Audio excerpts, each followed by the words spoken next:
let's talk about our game. That was an emotional roller coaster, to say the least. And it's funny because if neither of us were Nebraska fans, that was a really boring game. I mean, Oh, most people said who watched the game was like, man, that game was freaking boring. So what are your thoughts? Why don't you go ahead and go into it first? yeah. First off, just let me rant for a little Go bit, ahead. and then we'll get into some positives, negatives, and all that stuff. How the last month went, going through just life in general. I had so much going on in August in general. I had some people visiting. I had so many other distractions. I was really busy at work, and I was trying to do some stuff there. So by the time that it started to get to Thursday and get to game time, I was not excited, but I was very much so. All right, well, we'll start. And we'll play, and we'll go from there. It wasn't one of those things where I was like really, really, really excited for the game. I was excited for the season to start, but I wasn't super excited for, oh yeah, here we go. Just because I was so busy, it didn't really set in that like the season was starting until the game had started, and I was like, oh my gosh, here it is. And then I started to get a little bit excited, and then I started to settle down, look, whatever. And as the game went on, and just how we were playing in certain aspects, I started to get a little excited. And then that when that little hope crept in, and I was like, "Oh, okay. Oh, okay." When we had the chance to go up by literally almost 3 scores and we squandered every single opportunity to do that, that was when my hope turned to sorrow, and I knew exactly what was going to happen again. Even though it was a new coaching staff, I just knew deep down I needed to start guarding myself. But Yep. then there's still the little bit, but it's a different coaching staff, Blake. But it's a different coaching staff. It can't possibly happen again. That Yes. little mind, the voice in the back of my head, even though my rational mind knew it was going to happen. So just all those things like hampering into one. When it finally happened and we lost the game, it was devastating because I didn't care at the start as much as I thought I would. I just didn't care because it was a start. I had zero expectations. I expected us to lose the game, if you remember. So I just kind of went into it with nothing. And then, oh, Mm-hmm. okay. We can go. We can put the game away here. Oh my Mm-hmm. God, we can win. Oh my God, we're driving fumble. Oh, Yes. okay. We get with okay, interception. So it was just a lot of ups and downs, and part of that, like we were talking off the air, like I was drinking a little bit, Yeah. so so But it's emotions off, also that carrot but dangler thing. It's that yeah, carrot so it's the dangler carrot thing. dangling, and so just once it happened, it was devastating. I woke up the next day, and I just felt like absolute crap. Part of it because maybe I had one too many, but also just the gut punch that was to start the season, and a new coaching staff just sucks. And Yes. I did not look at any Nebraska content. The one thing I saw, I literally opened up my phone, and for some reason the Panthers forum or something was right up top, and it was like what are Panthers saying about Matt Rule's like opening, and it was like bunch of shit talk. It was like disgusting stuff, and I was just like, wow, they really hated him. And now I'm actively rooting against the Carolina Panthers just in general, just because how Yeah. can you hate him as a and say the things that they were saying that way? Nick Saban didn't do well in the NFL, and I'm not calling Matt Rule Nick Saban, but dude, it's hard. It's a lot different of an animal. He's even said that he messed up and he was not very good there. He's come at that from a humble approach. It wasn't like, no, these people are against me. Like, it wasn't like he was Deion Sanders after Deion might fail somewhere, and Right. what would he be saying? Matt Rule came as very, very humble place, and that got me really freaking riled up. And I was just like, okay, I can't do this. And so Yes. that's where my mental state has come. My rant is now over. How do you feel? I had almost the exact opposite experience to you leading up to the game. Very Yeah, similar to the game, but I was super excited leading up to the game because it's just like, man, we've been dealing with this. And I don't want to make a couple things clear. So I was really excited leading up to the game. And then I was super excited when the game happened. And they played around how I expected them to. I didn't expect us to be so one dimensional offensively, but I got to be honest, defensively, like I said, I really thought they started to get their stuff together at the end of last year under Coach Bush. yeah, And I really think that the staff did do a good job of taking that and sort of building on that momentum defensively, because they came out and they played with, as Tony White would call it, husker speed and dominant contact. So I really liked what I saw there. But as the game went on, I started to get more and more hopeless because just what I was seeing offensively. I think that we can run the ball relatively effectively. I think that our stable of running backs looked pretty good,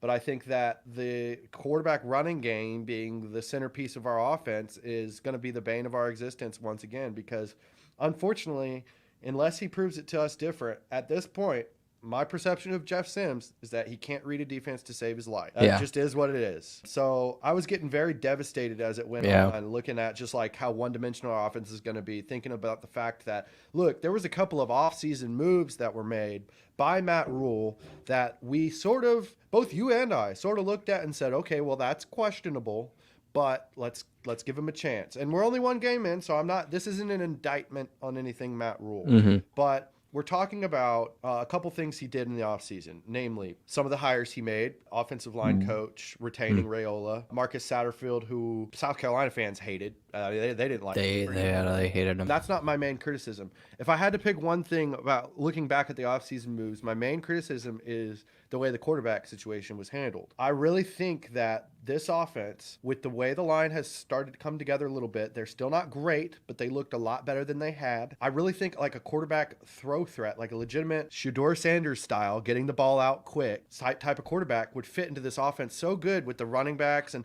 like, because Dad even said, he was like, I don't think our wide receiver were very good. And I'm just like, we haven't really seen him. We have no idea. Yeah. Well, they weren't open. It's like, well, Jeff Sims needs an 8-foot window, like Casey Thompson only needed a 1-foot window, like. Yeah. All right. So positives and negatives. All right. Yeah. Positives. Let's get into this. Spent a lot of time harping on Jeff Sims. That loss wasn't entirely his fault, but because again, the Adrian factor there, that's what I'll call it, the Adrian factor, because he got us into good positions sometimes with his running ability. And you see that dude run, and I think I texted you this, but like how he runs, I mean, he's a power dude, and he's huge. And I mean, he runs like Jalen Hurts, because I spent a lot of time watching Jalen Hurts just because I'm an Eagles fan, and he runs like that, very smooth. He doesn't look all that fast, but the dude's fast. Now you go to the offensive line, just a positive. Damn, dude. Look at the guys on Minnesota, and Minnesota is always really good in the trenches, right? The amount of push they were able to get and sustain throughout the entire game, just they never got tired like that. Our offensive line did not lose us that game for the first time in a really long time. Agreed. A really long time. Another positive, the defense, kind of how you mentioned. Really, really solid. Yeah, they only gave up 13 points. That is enough to win the game. 10 of the points off of turnovers, by the way. Yeah. So there really, you go. Like, adjusted for turnover average, to me, it's like they gave up 3 points, really. So another positive, Ramir Johnson in that return game. He's going to do that more than once, I think, just because that dude being on the field, you see him. I'm glad that he was on the field a lot. Gabe Ervin needs more freaking touches, man. He needs more touches. Gabe Ervin and Ramir Johnson need more touches. Gabe Ervin. I like Ramir, and I think he's a really good situational back. I don't think he's an every down back in the Big Ten, but I do think he's a really good situational back that can hurt the defense a lot. Yeah. But on that one, dude, there was one play where Gabe Ervin, that one run he had, 40-yard run or something like that, where I was like, that's an elite Big Ten back right there for one play. Yeah. You know what I mean? Yeah. I mean, that dude, that linebacker had full contact, full head of steam going into Gabe, had his head across Gabe's body, perfect form tackle into Gabe, and he just bounces right off, and Gabe goes for 40 yards. I mean, like, it's two. And I'm sorry, but he scored a touchdown on a really good, powerful run. Yes. Let's not even get into that, because that's this or that, whatever. Woulda, coulda, shoulda, and I hate that, especially the past couple of years we had. I'm going to stop doing that as much as I can, just because I don't like that. It makes me mad doing that kind of stuff. And then if you go into the game with that mindset, you're always going to find stuff that you could have done. Jeff Sims should have had a almost 60-yard touchdown pass, but he underthrew the guy by like 10 yards. And he had like 5 yards of separation. Was it Kemp? Kemp was the guy, right? That was the Hill one. It was Tommy Hill. Yeah, he was way past. Yeah. So, I just don't like doing that. Any other positives that you can think? Positives, I think that the run blocking, whenever they decided that they were going to run, I thought they got a good push for the most part. I thought they did. I thought on the defensive line, I was very pleasantly surprised with their push up front. I thought there was maybe 3 or 4 plays throughout the game where I looked at it and was like, okay, the defensive line got manhandled on that play. Mhm. But only 3 or 4 plays. Especially on the run defense. Yes. The run defense is a big positive. I think I like the pass rush package that they came up with. I don't know if you noticed what it was. They put Elijah Judy and Prince Will and Mielen out there. And I do like that. It's just two younger guys, though. So those guys are going to need to find their rhythm. I thought our defensive backs played really good. I thought Deshaun Singleton was just all over the freaking place. I mean, like number 8, he was just all over the place. Special teams. Tristan Alvano.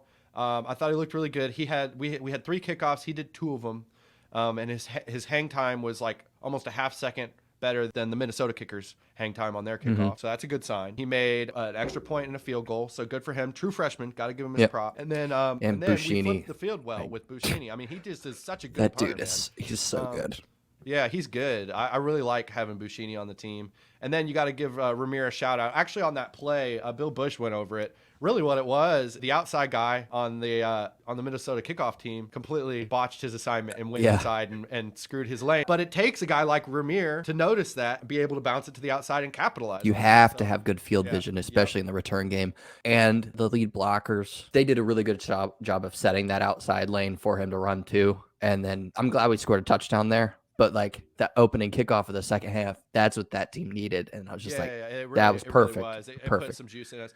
One last shout out to aspect of the game that probably hardly anybody's talked about, and that was the kickoff coverage. We held them before the 20-yard line on every single kickoff. That's pretty damn good. I mean, if you think back to the game, that really set the tone for all those drives. It really does. So that's another positive. Unfortunately, a lot more negatives. And I'm going to open it up with this. We lost that game, and I hate losing games, but I hate us losing the game. I don't mind getting beat. I hate losing the game. This was my keys to the game. Control the line of scrimmage. This is on defense. Control the line of scrimmage, limit their run game effectiveness, and hold them to third and long situations. They did that. They did not do a very good job on third and longs, and they converted a 4th and 10 for a tying touchdown, which was a very bad play by Hartzog.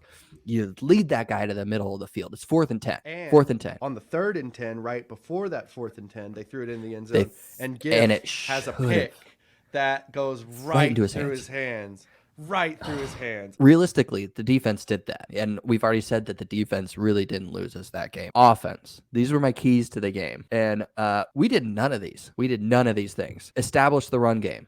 We did not establish the run game. We tried to establish the quarterback run game. We didn't establish the normal run game. We didn't just say, hey, we're going to smack you in the mouth, run the damn ball. The thing that Matt Rule's been preaching the entire offseason. We didn't do that. And they were giving it that to us. One of the things, take what they give us. We weren't establishing the run. We were averaging 5 yards a carry. Why aren't we running the ball? Why aren't we giving it to our backs? Why aren't we doing this? Limit dumb mistakes and turnovers. We had 4 turnovers, so didn't do that. Jeff Sims had 3 interceptions. He is responsible for 2 of those. Yes. The first one that he threw was a catchable ball. That was Kemp.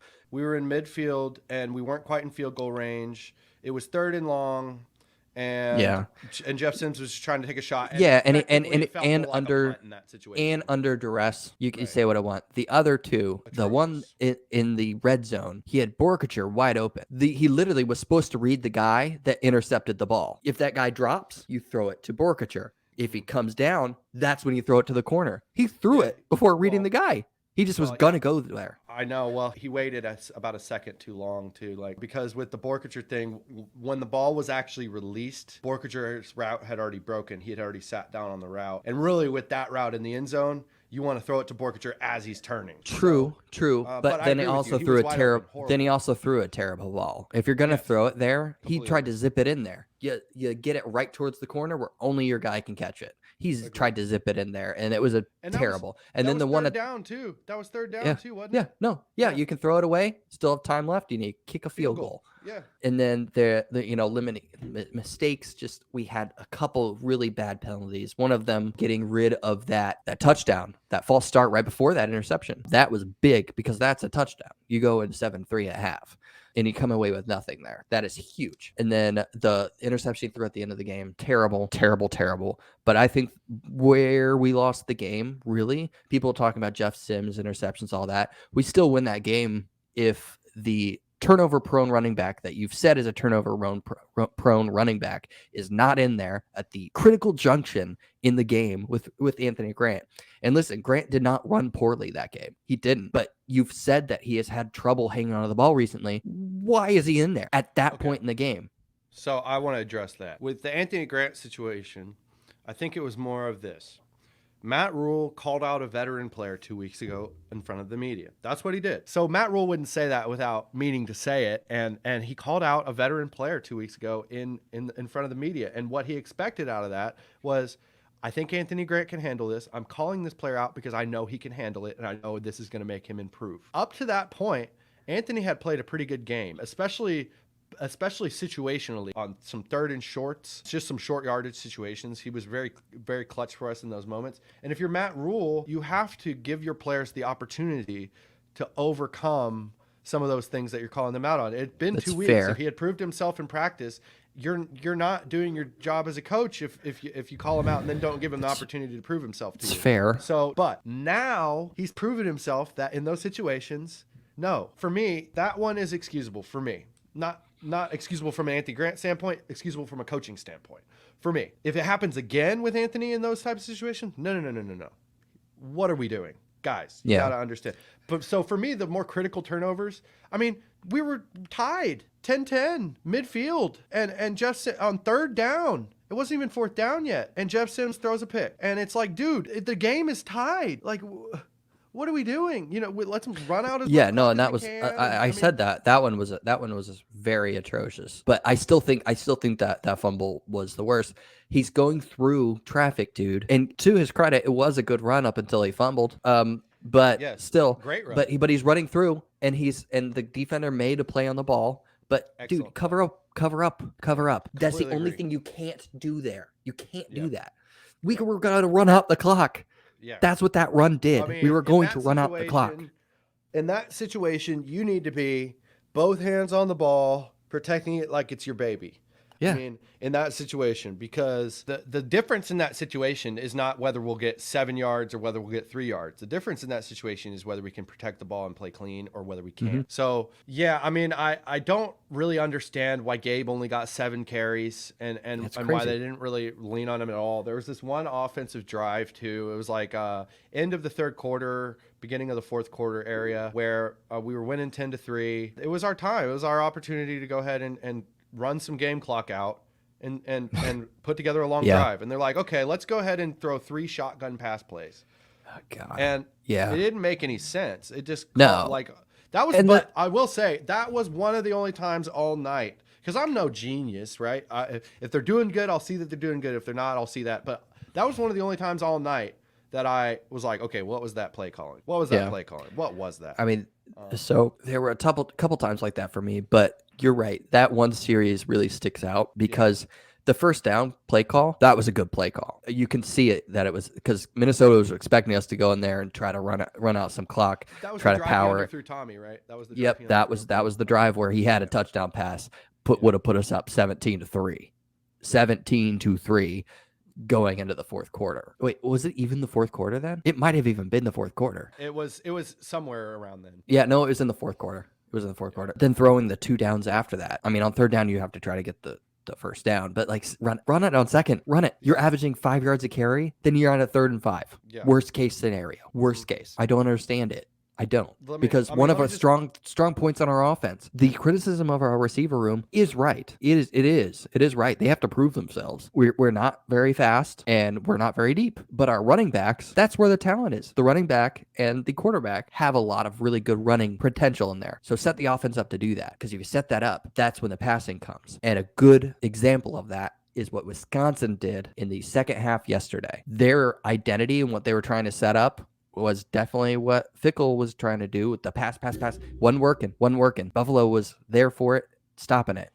They established the run, opened up everything. But you have to establish that first. You have to, especially with the talent that you have back there. I don't understand why. Yeah, I don't really get it either, man. I mean, like think about it this way: you called 14 designed runs, designed for Jeff Sims, 14 throughout the game. and you called Gabe Urban's number 7 times. You know what I mean? And it's like, guys, they talk about having watched Husker football games from the past. Well, did you happen to check out any from the Scott Frost era? You know, the most recent era we just went through? Yeah. Well, that's pretty much was the identity of Scott Frost's offense, was pretty much those. I mean, it was, Yep. That is the biggest negative for me is defensively. I completely agree. We saw improvement to the point where, you know, like I said, definitely last year, Scott Frost only coached 4 games. So our defense was definitely better than any Scott Frost defense last year. No doubt about it. Oh, yeah. Now the Bill Busch defenses, you know, they were building on it, but our offense, man, it felt like the Scott Frost offense. And that was one of the biggest, like, It felt like that- all that the is one of negatives, all the negatives of the Scott Frost and none of the positives. Like, sure, yeah, you know, He it didn't really play well did. at all. It really did. I don't want to really harp on Jeff to his that kid's credit. He was very calm, collected. You never saw him really lose focus. I felt bad that they weren't able to do it. But any other, course. that being the preface, any other quarterback in the past 5 years, which is basically just Adrian or Logan or minus Luke McCaffrey and Chuba. You take Thompson, you take Adrian, you take Smothers. Any of those guys are the quarterback, and we win by 3 or 4 scores easily. God, I hate that. You're probably right, but I never even thought about it that way. You're probably right. Jeff hasn't When proven would that we he can ever throw the say- ball. Forget about those other guys you said, because to me that's a little more obvious. But when would we ever say, like, man, if we had Adrian Martinez, we would have won that game? I was always a big fan of Adrian. He was not helped out at all, dude. No, he At wasn't. all. He wasn't. But I mean, just like, when have you ever heard that? Never. That's true. Oh man, if only we could have Adrian Martinez right now. Yeah, we'd win. Yeah, for sure. I mean, I'm just gonna be honest. Like, I think he finds Borkature. I think you know what I mean. Like, there's a couple of plays where I'm like, you know, I think Adrian could have executed in that situation. Especially with the line, how the line played. Adrian never had a line that played like that. The closest he did was before Prohaska got hurt in the 2021 season. That offensive line was really coming into its own, but damn, dude. Now, let's not give our offensive line too much credit. Okay, we're giving them their props. They played well, especially considering where they have been. Turner Corcoran still had a 0 in pass protection grading. So there's spots we need to fix at the very least. I mean, well, a 0 okay, so in pass protection rating. A 0. Yes. They rushed the sack they got Jeff Sims on. They rushed 3. We have 5 offensive linemen. They rushed. yeah, well, okay, well, 0 was just Turner Corcoran's honorary number for single digits. So that's what he was trying to do. No. Man, Piper was the only one who got an actual single digit, but the numbers Yeah, I backed that up. Piper was our highest graded offensive lineman of the day. Yeah. So there's lots of negatives, lots of positives.